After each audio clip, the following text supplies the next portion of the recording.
Machette sur le drapeau, un peu comme l'Angola. Vu qu'aujourd'hui le temps poto c'est des dollars. Salut la famille, c'est Vince, grosse dédicace à Nous Sommes Hip Hop. Moi c'est Vince, je suis rappeur depuis bientôt 10 ans, j'ai commencé à 12 ans, 13 ans. Et voilà, rappeur de Montpellier, 2 projets à mon actif. C'est plus l'écriture qui m'a fait rentrer dans le hip-hop, parce qu'à la base j'ai pas baigné dans le rap, j'ai plus baigné dans la musique, dans la variété et tout. Donc moi c'est des potes à moi au collège, ils m'ont mis dans le rap, et en fait tout de suite j'ai voulu écrire, j'ai voulu gratter, donc j'ai même commencé par des poésies, des trucs comme ça. Et c'est finalement l'écriture qui m'a mis dedans. Et voilà, au fur et à mesure, tu sais, tu télécharges des instrus, tu essaies de rapper sur des trucs, puis voilà, fil en aiguille.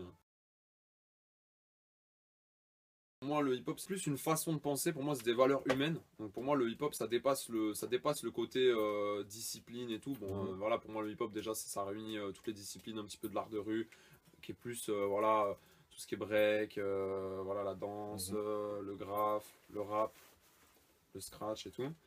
Et pour moi, ça va au-delà, parce qu'aujourd'hui, je trouve qu'on retrouve plus tellement les valeurs du hip-hop, sauf, voilà, dans le milieu associatif, dans le milieu...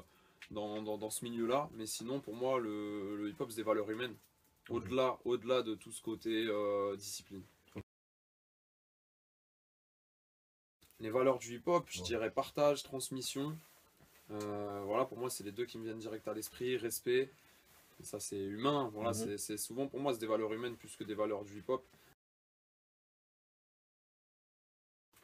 Justement pour moi le hip-hop ça réunit, pour moi peut-être qu'à l'époque c'était une culture.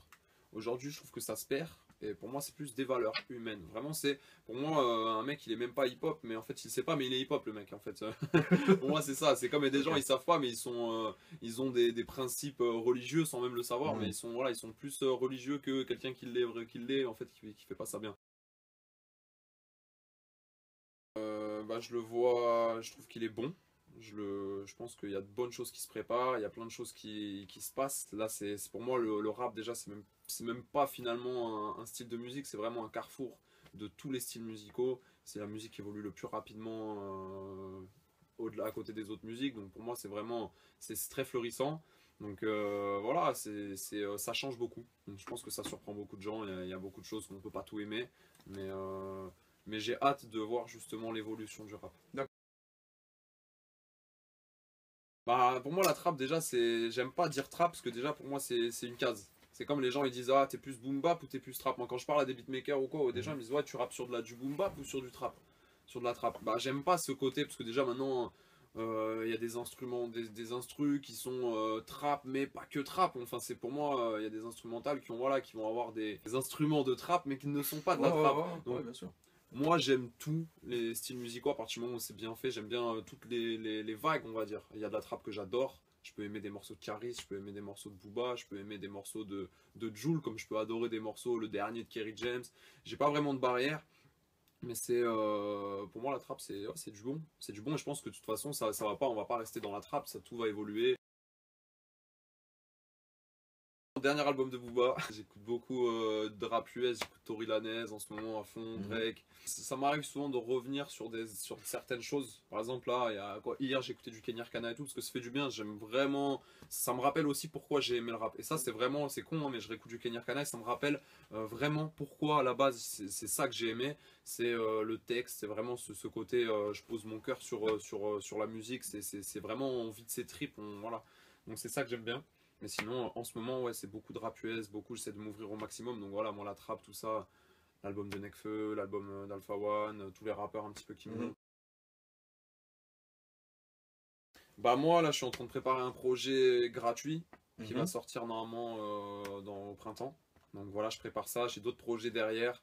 Mais d'abord, je me concentre sur ça. L'idée, c'est aussi justement par rapport à toutes les vagues actuelles de marquer la différence entre ce que je faisais avant et ce que je fais aujourd'hui. Aujourd'hui, je suis plus là-dedans. Et voilà, parce que j'écoute d'autres choses, j'écoute plein de choses. J'ai envie voilà, de marquer la différence sur un projet gratuit. Voilà, montrer d'autres facettes de mon rap. J'ai pas envie qu'on me mette dans une case, justement, ce côté rap conscient, ce côté. C'est pas ce que je fais pour moi. Pour moi, je fais pas du rap conscient, je fais que dire des choses, je fais que dire ce que je pense et avec mes mots. Et voilà, j'ai pas envie qu'on comment dire, qu'on me mette dans une case, qu'on catégorise, voilà, qu'on se dise bah lui il peint tel truc. Non, j'ai un coup de pinceau, mais je peux peindre ce que tu veux, y a pas de souci. Tu veux que je fasse de l'impressionnisme, de l'abstrait, y a pas de souci, je suis là. Je crache ma rime comme un molar. Connard, tu sors de la cité, je sors de Poudlard. T'écoutes là, merde, vas-y bouge pas. Ferme ta bouche comme mon crew de balle. Je rouvre pas, je mets des coups de rein. Dans vos débats, j'écoute rien. Couche, m'en bats les couilles.